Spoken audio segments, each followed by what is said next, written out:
Hello மக்களே, welcome to my channel. தொடர்ந்து பேசுகிறதுக்கு சப்ஸ்கிரைப் பண்ணுங்கள், சப்போர்ட் பண்ணுங்கள். வாங்க இன்றைக்கி எபிசோடில் என்ன ஆச்சுன்னு பார்ப்போம். பாண்டியனுக்கு தெரிஞ்ச உண்மை எல்லாருக்கும் தெரிய வருதா, இதனால் சக்திவேல் என்ன பண்ணுறாரு அப்படின்றத இன்றைக்கி கதையில் பார்ப்போம். ஃபஸ்ட்டு பார்த்திங்கன்னா, பாண்டியனுக்கு நேற்று எல்லா உண்மையுமே வந்து சுரேஷ் சொல்லிட்டாரு. ஸோ இது சுரேஷ் சொல்லிட்டாருன்றது கதிர்கிட்டையுமே சுரேஷ் சொல்லிட்டார். இப்போது கதிருக்கும் பாண்டியனுக்கும் விஷயம் தெரியும். ஆனால் வந்துட்டு அந்த சபையில் பேசும்பொழுது ராஜி வந்துட்டு கதிர்கிட்ட நிறைய கேள்வி கேட்குறாங்க. நீ ஏன் கதிர் என்கிட்ட சொல்லலை, இது என்ன பிரச்சனை, அப்படி இப்படின்னு நிறைய கேள்வி கேட்குறாங்க. கதிர் வந்துட்டு எவ்வளோ முடியுமோ அவ்வளோக்கு சமாளிக்கிறாரு. உடனே வந்துட்டு கதிரோட அம்மா கோமதியும் சும்மா இருப்பாங்களா, அவங்களுமே அவங்க பங்குக்கு நிறைய கேள்வி கேட்குறாங்க. என்னதாண்டா ஆச்சு எங்கள் அண்ணனுக்கு, என்ன பிரச்சனை, அவருக்கு உடம்புக்கு என்ன அப்படின்னு சொல்லி கேட்குறாரு. அதெல்லாம் ஒன்றும் இல்லைம்மா, சின்ன பிரச்சனை தான், இப்போது இன்னும் பிரச்சனை இல்லை, இப்போ ஓகே தான், நீங்கள் தான் பார்க்குறீங்கல்ல, அவரை நடந்து தானே வந்தார் அப்படின்னு சொல்லிட்டு கதிர் சமாளிக்கிறாரு. உடனே வந்துட்டு அரசி சொல்கிறாங்க, அது எப்படின்னு 10 லட்ச ரூபா உன்னோட அக்கௌண்ட்டுக்கு ட்ரான்ஸ்ஃபர் பண்ணியிருக்காங்கன்னு சொல்கிறாங்க. அப்போது 10 லட்ச ரூபா உண்மையாகவே உங்கள் அக்கௌண்ட்டுக்கு ட்ரான்ஸ்ஃபர் பண்ணியிருக்காங்களா அப்படின்னு கேட்குறாங்க. ஆமாம் அரசி பண்ணியிருக்காங்க அப்படின்னு சொல்லி கதிர் வந்து உண்மையை ஒத்துக்கிறாரு. உடனே வந்துட்டு அரசி கேட்குறாங்க, 10 லட்ச ரூபா ட்ரான்ஸ்ஃபர் பண்ணியிருக்காங்கன்னா அப்போ கண்டிப்பாக அது பெரிய பிரச்சனையாக தானே இருக்கும், சின்ன பிரச்சனையாக இருக்காதே அப்படின்னு சொல்லி ஒரு மாதிரி மடக்கி கேள்வி கேட்குறாங்க. உடனே வந்துட்டு கதிர் இல்லை இல்லை சின்ன பிரச்சனை தான் அப்படின்னு சொல்லி முடிஞ்ச அளவுக்கு சமாளிக்கிறாரு. ஒரு பக்கம் அரசி, ஒரு பக்கம் கோமதி, ஒரு பக்கம் ராஜி அப்படின்னு சொல்லிட்டு மாற்றி மாற்றி எல்லாரும் கதிரை கேள்வி கேட்குறாரு. கதிரும் முடிஞ்ச அளவுக்கு சமாளிச்சிட்ருக்காரு. ஆனால் வந்துட்டு அவரால் ரொம்ப சமாளிக்க முடியல. உடனே பாண்டியன் வந்து அந்த இடத்துல போதும் எல்லாரும் கேள்வி கேட்டது, அதான் அவர் வந்துட்டார்ல, அப்புறம் எதுக்கு கேள்வி கேட்டுக்கிட்டே இருக்கீங்க, அந்த பிரச்சனை இதோட விடுங்க, சும்மா சும்மா எல்லோரும் நோண்டி நோண்டி ஏதாவது இது பண்ணிகிட்டே இருக்காதிங்க, அவங்கவுங்க வேலை இல்லையா, எல்லோரும் போய் வேலையை பாருங்கள் அப்படின்னு சொல்லி சொல்கிறாரு. அப்பயுமே வந்துட்டு உடனே ராஜி வந்துட்டு இல்லைம்மா அப்படின்னு சொல்லி, இல்லை போதும்மா நீ விடு, கதிர் நீ வேலை இருக்குன்னு சொன்னால நீ வெளியில் கிளம்பு, எனக்கும் வெளில வேலை இருக்குது, என்னை போகும்போது நான் உன்னை விட்டுறேன், நீ என்னை விட்டுற அப்படின்னு சொல்லி அவங்க 2 பேரும் வெளில போகலாம் அப்படின்னு சொல்லிட்டு சொல்லுவாங்க. உடனே சரவணன் சொல்லுவார், ஏன்பா அவன் இப்போ தானே வந்தான், அவன் கொஞ்சம் நேரம் தூங்கட்டும், நைட்டெல்லாம் வண்டி ஓட்டிகிட்டு வந்திருக்கான் அப்படின்னு சொல்லி சொல்கிறாரு. இல்லை எனக்கு ஒரு வேலை இருக்குது அப்படின்னு சொல்லி கதிருமே அவர் பங்குக்கு சொல்கிறாரு. கடையை நீ பார்த்துக்கோ சரவணா, கூட வந்து செந்தில் துணைக்கு வச்சுக்கோ அப்படின்றாரு. செந்தில் உடனே இப்போ பேந்த முழிக்கிறாரு. மீனா வந்துட்டு செந்திலை பார்க்குறாங்க. செந்தில் வேறு வழியே இல்லாமல் சரிப்பா அப்படின்னு சொல்லிடுறாரு. ஓகே, அவங்க 2 பேரும் கடைக்கு போகிறாங்க. இங்கே வந்துட்டு பார்த்திங்கன்னா இவங்க 2 பேருமே வந்துட்டு பைக்கில் போகிறாங்க. அப்போ வந்து பாண்டியன் தான் வந்துட்டு பைக்கை ஓட்டுறாரு. பின்னாடி வந்துட்டு கதிர் உட்காந்துருக்காரு. கதிர் கேட்குறாரு, என்னப்பா ஏதாவது அவசரமா, ஏதாவது பிரச்சனையா அப்படின்னு சொல்லி கேட்குறாரு. ஏன்டா சும்மா வரமாட்டியா வாய மூடிட்டு அப்படின்னு சொல்லி கேட்குறாரு. சரி எங்கே வேணால் போங்க, கொஞ்சம் வேகமாக போங்களேன், சைக்கிளில் போகிறவங்களாம் நம்மளை முந்திட்டு போகிறாங்க அப்படின்னு சொல்லிட்டு அந்த இடத்துல ஒரு ஃபன் பண்ணுறாரு. அப்படி இப்படின்னு பேசிவிட்டு அவங்க 2 பேருமே வந்துட்டு ஒரு இடத்துக்கு போயிடுறாங்க. அங்கே போயிட்டு ஒரு ஹோட்டலில் சாப்பாடு வாங்கிட்டு அவங்க 2 பேரும் உட்காடுறாங்க. சரி சாப்பிட்டுக்கிட்டே பேசலாம் அப்படின்னு சொல்லிட்டு அப்போ வந்துட்டு பாண்டியன் வந்துட்டு கதிர்கிட்ட சொல்கிறாரு, கதிர் எனக்கு எல்லா உண்மையும் தெரியும், ராஜி அப்பாவுக்கு இந்த மாதிரி கேன்சர்ன்றது எனக்கு தெரியும், நீ சொல்லு உண்மையாலுமே அவருக்கு கேன்சர் தானா அப்படின்னு சொல்லிட்டு இவர் கேட்குறாரு. கதிருமே வந்துட்டு ஆமாம்ப்பா கேன்சர் தான் அப்படின்னு சொல்லிட்டு சொல்கிறாரு. என்னடா அவருக்கு கேன்சரு அப்படின்னு சொல்லிட்டு கேட்குறாரு. இந்த மாதிரி வந்துட்டு வயிற்றில் அவருக்கு கேன்சர் வந்திருக்குப்பா, இந்த விஷயம் உனக்கு எப்படிடா தெரியும் அப்படின்னு சொல்லிட்டு பாண்டியன் கேட்குறாரு. இல்லை ஒரு நாள் என் ஃப்ரெண்டுக்கு அடிபட்டுருச்சுன்னு சொல்லிட்டு ஹாஸ்பிட்டல் போயிருந்தேன், அப்போ வந்துட்டு எதிர்ச்சியாக அவர் ஹாஸ்பிட்டலில் பார்த்தேன்.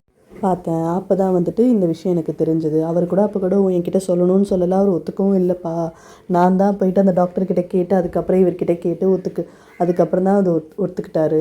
ஸோ வந்துட்டு எனக்கு விஷயம் தெரிஞ்சதுக்கப்புறமேட்டு அவர் வந்து என்கிட்ட சத்தியம் வாங்கிக்கிட்டார், யார்கிட்டையுமே சொல்லக்கூடாது அப்படின்னு சொல்லிட்டு. அப்பா நீங்கள் ஒன்றும் அம்மா கிட்டே சொல்லிடலைல்ல அப்படின்னு சொல்லி கேட்டேன்னா, ஏடா எனக்கு வேலை இல்லையா, இந்த விஷயம்லாம் அம்மாவுக்கு தெரிஞ்சுன்னா அவள் உசுரை விட்டுருவா, நீயும் ராஜிக்கிட்ட சொல்லாத, பாவம் அந்த பிள்ளையும் பயந்துரும் அப்படின்னு சொல்லிட்டு பாண்டியனும் சொல்கிறாரு. கதிர் அதனால தான்ப்பா நான் யார்கிட்டையுமே சொல்லலை அப்படின்னு சொல்லிட்டு இவரும் சொல்கிறாரு.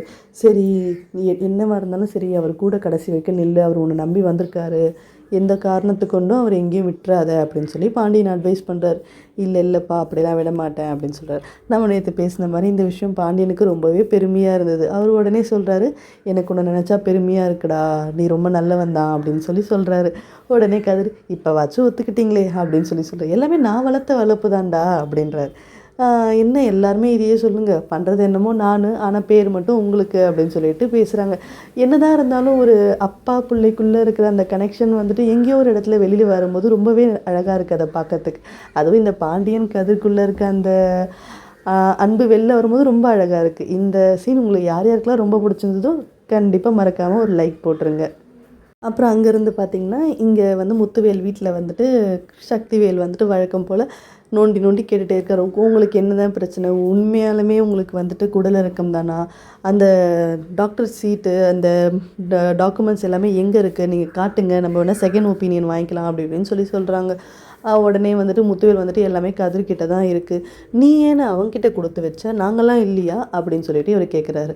நீ எங்கடா அதெல்லாம் வாங்க விட்ட, நீ தான் சண்டைக்கு தானே நின்றுட்டு இருந்த, எதுக்கு தான் இவ்வளோ அவசரப்படுறேன்னு தெரில, நீ தான் அவசரப்படுற, நீ ஏன் குமார் நீயும் அவசரப்படுற, அப்பாவுக்கு எடுத்து சொல்ல மாட்டியா அப்படின்னு சொல்லிட்டு அவர் வந்துட்டு 2 பேரையும் திட்டுறாரு. அந்த இடத்துல வந்து டாக்குமெண்ட்டை பற்றி அப்படியே அவர் அவாய்ட் பண்ணிடலான்னு பார்க்குறாரு. ஆனால் சக்திவேல் வந்துட்டு என்ன இது டாக்குமெண்ட் எல்லாம் அங்கே இருக்குன்னா, குமாரும் வந்துட்டு ஒரு மாதிரி சைகையிலேயே வாங்குப்பா வாங்குப்பா எப்படியாச்சும் கேளுப்பா அப்படின்ற மாதிரி அவரும் பேசுகிறாரு.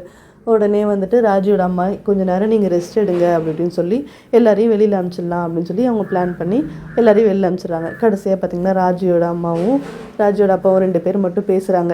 இது ஒரு ஹஸ்பண்ட் அண்ட் ஒய்ஃப்குள்ளே இருக்க கன்வர்சேஷன். என்ன ரொம்ப பயந்துட்டியா அப்படின்னு சொல்லி, இல்லைங்க நீங்கள் வந்துட்டு இந்த மாதிரி எக்ஸாம் எழுதுறதை பார்க்கறதுக்கு தான் போகிறேன்னு சொன்னீங்க, நான் ரொம்பவே சந்தோஷப்பட்டேன். ஆனால் சடனாக நீங்கள் இப்படி வரும்பொழுது உடம்பு சரியில்லைன்னு சொல்லும்போது எனக்கு எவ்வளோ வருத்தமாக இருக்கும், எனக்கு கஷ்டமாக இருக்குது, உண்மையிலுமே உங்களுக்கு எதுவும் பிரச்சனை இல்லைல்ல, எனக்கு பயமாகவே இருக்குது அப்படின்னு சொல்லி அவங்க ஃபீல் பண்ணி சொல்கிறாங்க. இல்லை நீ தான் பார்க்குறல, நான் நல்லா தான் இருக்கேன், நீ ரொம்ப பயப்படாத, ஒரு 1 வீக் தான், அதுக்கப்புறம் நான் நல்லா ஆகிடுவேன், சரியாயிடுவேன் அப்படின்னு சொல்லி அவர் வந்துட்டு அவங்க ஒய்ஃபை சமாதானப்படுத்துகிறாரு. சரி ஓகேங்க, இருந்தாலும் கதிர் ரொம்ப நல்லவன் அப்படின்னு சொல்லிட்டு ராஜியோட அப்பா வந்து சர்டிஃபிகேட் கொடுக்குறாரு.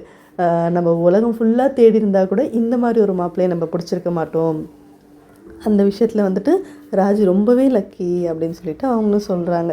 ஒரு வழியாக வந்துட்டு கதிரை வந்துட்டு ரொம்ப நல்லவன்னு சொல்லிட்டு பாண்டியனும் ஒத்துக்கிட்டாரு, ராஜியோட அப்பாவும் ஒத்துக்கிட்டாரு, எல்லாருமே ஒத்துக்கிட்டாங்க இல்லையா. அதுக்கப்புறம் பார்த்திங்கன்னா சக்திவேலும் குமாரவேலும் தனியாக போய் பேசுகிறாங்க. எப்படியாச்சும் அந்த டாக்குமெண்ட்டை வந்துட்டு அவர்கிட்டேருந்து நம்ம வாங்கணும் அப்படின்னு சொல்லிட்டு 2 பேரும் சேர்ந்து பிளான் பண்ணுறாங்க. நீ போய் கேளு குமார் அப்படின்னு சொல்லிட்டு இவங்க சொல்கிறாங்க. குமாரும் வந்துட்டு என்ன பண்ணுறாரு, கதிரை வழியில் பார்த்துட்டு போய் சண்டை போடுறாரு. ஏன்டா எங்களோட பெரியப்பா டாக்குமெண்ட்டெல்லாம் நீ எதுக்கு வச்சுருக்க, எல்லா மெடிக்கல் டாக்குமெண்ட்டையும் நீ என்கிட்ட கொடு அப்படின்னு சொல்லிட்டு சண்டை போடுறாரு. உடனே கதிர் அதெல்லாம் தர முடியாது போ அப்படின்னு சொல்லிட்டு சாதாரணமாக சொல்கிறாரு. நீ எப்படி அப்படி சொல்லுவேன், எனக்கு வேணும் அப்படின்னு சொல்லிட்டு ஒரு சண்டைக்கு நிற்கிறாரு. இல்லை என்னால் தர முடியாது, உன்னால் என்ன முடியுமோ பண்ணிக்கோ அப்படின்னு சொல்லிட்டு கதிர் வந்துட்டு சாதாரணமாக சொல்லிவிட்டு அந்த இடத்த விட்டு தள்ளிடுறாரு.